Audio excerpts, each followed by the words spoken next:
How you doing, ladies and gentlemen? My name is Kevin Bradlow. This here is my service dog in training, Shadow. I understand that some of you all at home have had a pet or have got a pet right now, such as a dog. I just want you to understand that some animals, such as Shadow here, are not just our pets or just not our dogs, but they're also a service animal, such as a medical equipment. You know, people who use a cane, a wheelchair, a hearing aid to help assist them in their lives, and that's what these dogs here do for people like me or anyone who is eligible for these dogs. Certain people who are eligible for these dogs, or anyone who has a loss of limb or any sort of physical feature that prevents them to have a normal life. Even people who have such as a mental disease or has any sort of trauma in their life that may be causing them to have difficulties living their daily lives, they will have a dog, such as a dog like this. Usually PTSD, someone with depression or anxiety, usually people who have probably, say, like diabetes or epilepsy or any sort of medical disease where they would require a dog like this to help alert people, to help prevent any certain incidents out in public to where they may need medical assistance right there on the spot. Some of the equipment that are used for some of these dogs right here, I would actually go into saying is a vest. One of the most important things is what you're really going to need. And when you're out in public, I suggest if you ever see a dog such as a service dog, make sure you look at their vest. Their vest is very important. If you can go ahead, Shadow, stay, hey, now, stay.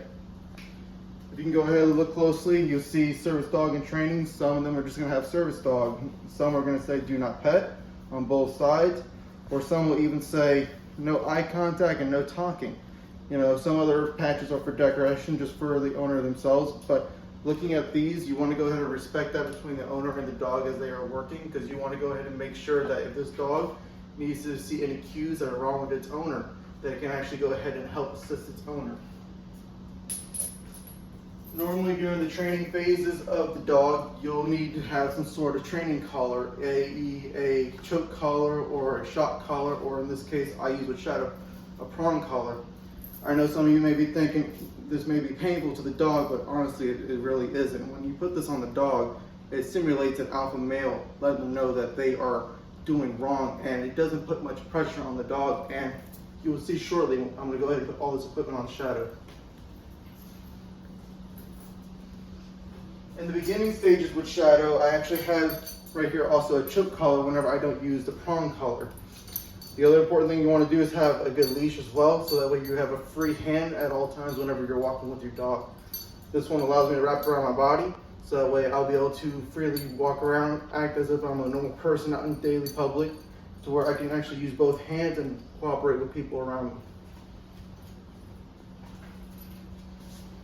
I'm going to go ahead and demonstrate how this equipment looks on Shadow whenever you see the service dog out in public. Shadow, up.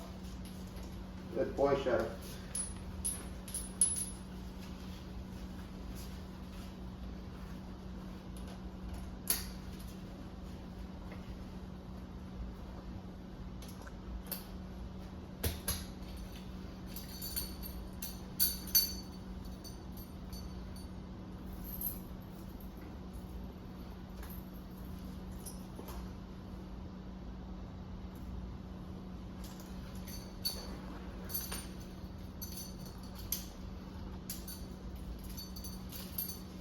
Now when I'm out in public with Shadow, normally he's on my left side. And as he's sitting here by my left side, I'm freely capable of doing as I wish and as I please. Shadow, come. Come. About. Come. About. Shadow, sit.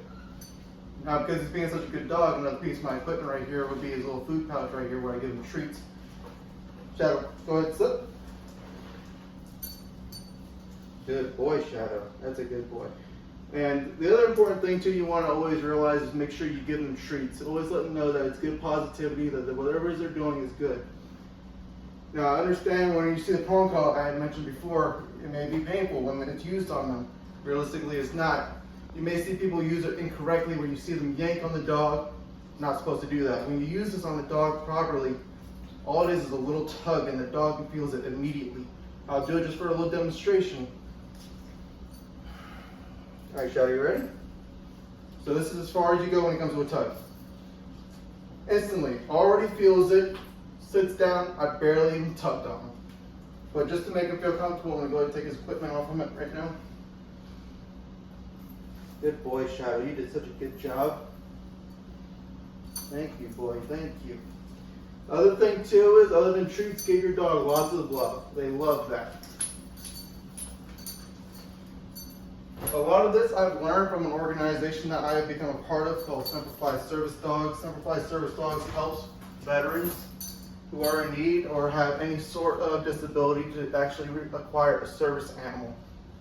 They go ahead and they rescue dogs from the pound, and they'll actually try and train the dog to become a service animal for a vet in need. And this is why I have Shadow today, and me being part of the program is what has helped me realize what service dogs are capable of doing.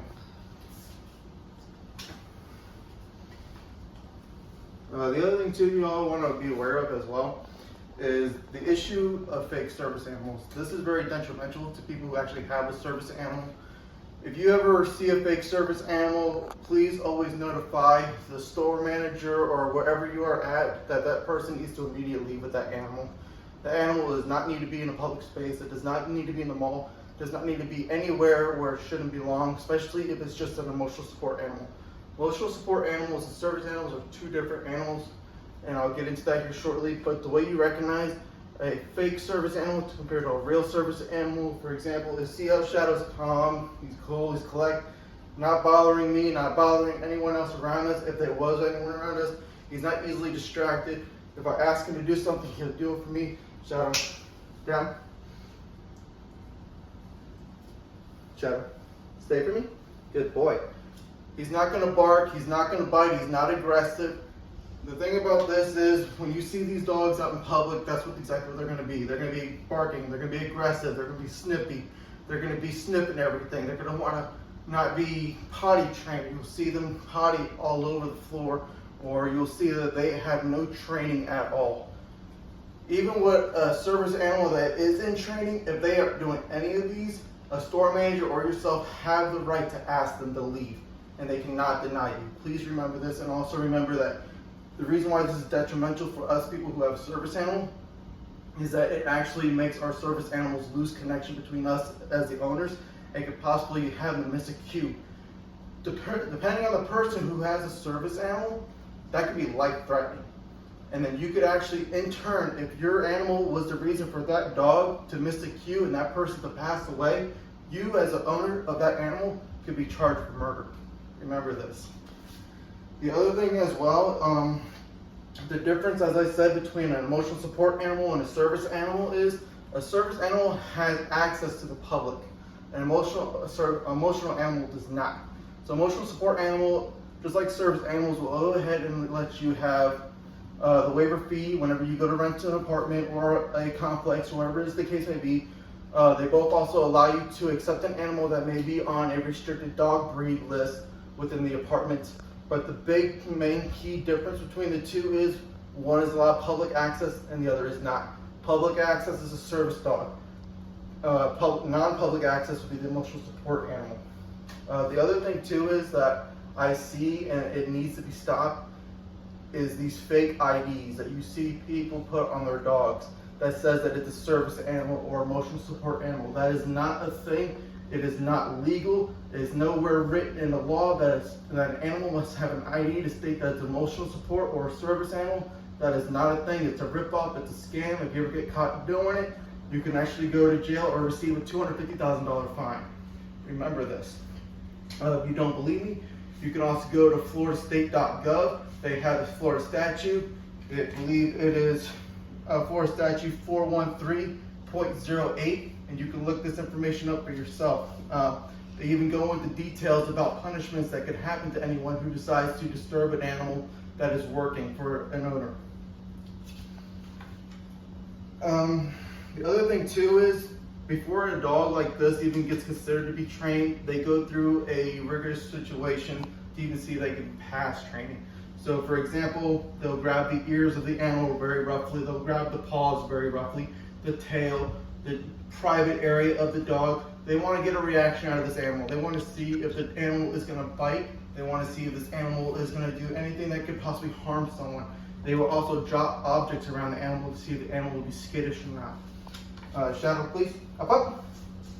So instantly what they'll do is they'll just grab the animal like this. As you see, Shadow's not going to do anything to me. All he thinks is I'm playing a game. He's not going to harm me. He's not going to harm a kid. He's not going to harm anyone. His main task for me is to keep people at a distance from me because I don't like close proximity of people. Or he's supposed to alert me when someone approaches me. Or he's supposed to do what's called deep pressure therapy whenever I have my anxiety attacks, where he will simply put his body or his head weight on my lap or on my chest, and it will simulate someone hugging me. The other thing too I wanted to bring up is that right now, according to servicedogs or shareamerica.gov, there's roughly around 500,000 service dogs are actually a part of the ADA, the American Disability Act, that are simply helping out people right now currently in the USA who have disabilities. The other thing too is if you go to serviceanimal.org, you can go ahead and see people who are capable of receiving a service animal as well, and you can see all the disabilities that you may be entitled to whenever it comes to getting a service animal. There's plenty of programs out there who offer exactly the same program that I'm in. Specifically, mine is for veterans only, but there are plenty of programs out there to help fund and get you a service animal if you truly are in need of one. These dogs can run anywhere between $10,000 to anywhere up to $85,000 in range, depending on what the training is needed. But in conclusion, I just want to say I appreciate you and thank you for listening to my speech here today about service animals. Just know that if you ever see a service animal out in the public, please respect that animal. Please respect the owner. If you wish to pet the animal, it doesn't hurt to ask. I get asked plenty of times, and 9 times out of 10, I will say yes. If you want to go ahead and be disrespectful and rude, that's fine. You're going to get a no from me, but then, ultimately, at that point in time, you're going to get notified by the store manager. You're going to get notified by the cops to leave me alone. If not, punishment will follow from there. If you see a fake service animal, please report it. It is not helpful for us in the community. We already have a hard time enough as it is to go out in public with these animals without being interrogated, and it's already hard enough just to be out of our 4 doors. Other than that, I appreciate y'all, and I hope y'all have a great night. Thank you.